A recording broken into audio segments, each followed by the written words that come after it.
Hello friends, in the series on the income tax cases, today we will discuss an important issue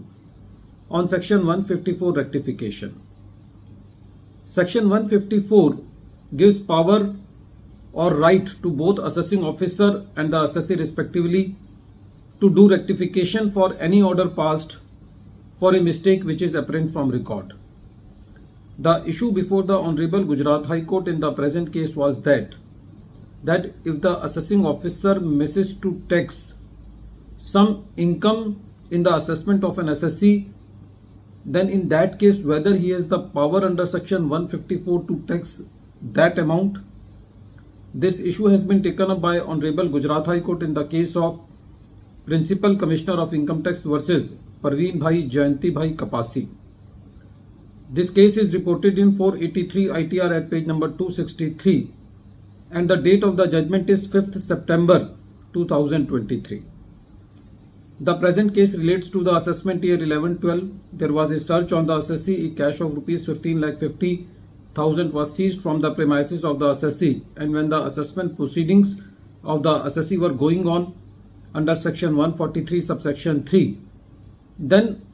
after issuing the notices under section 142 subsection 1,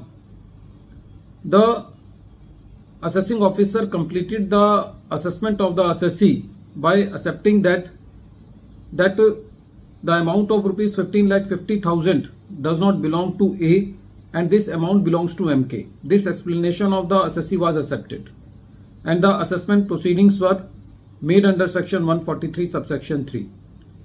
The same assessing officer made the assessment of the firm MK for the block period 2005-6, 2011-12, and in that block assessment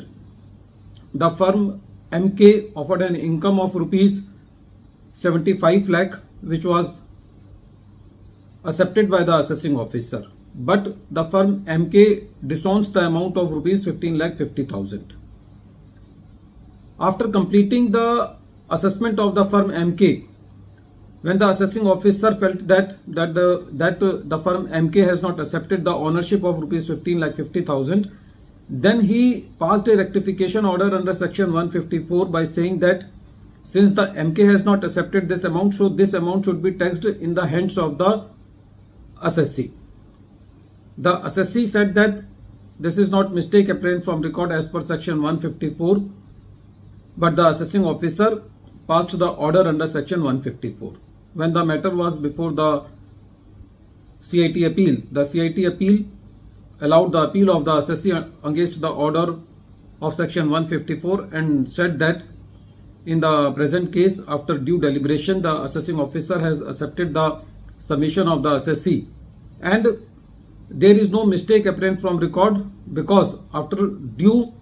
submissions of the assessee, the assessing officer has accepted that this cash belongs to firm MK, and now through rectification under section 154 it cannot be determined that whether this cash belongs to assessee or firm MK because it requires a long drawn process by the assessing officer. The revenue moved to the tribunal, and when this matter was before the tribunal said that in the present case the assessing officer was not justified to make a separate addition through section 154 rectification application. The department moved to the High Court and the High Court said that in the present case, by upholding the order of the CIT appeal and the tribunal, that there was no mistake apparent from record, and the High Court was of the view that when there are two views possible on the same set of facts, then it cannot be said that there was a mistake apparent from record, and so the Honorable Court also upheld the order of the CIT appeal and the tribunal. Friends, from this case it becomes very clear that when it comes to the revenue, then revenue tries to rectify everything through section 154 application, but when the assessee goes for section 154, then every application is rejected by saying that this is not mistake apparent from record. This is a very biased approach which has been seen and which has been adopted by the revenue very regularly. At the end of this video, once again I am repeating The name of the case is Principal Commissioner of Income Tax versus Parveen Bhai Jayanti Bhai Kapasi, and this case is reported in 483 ITR at page number 263, and the date of the judgment is 5th September 2023.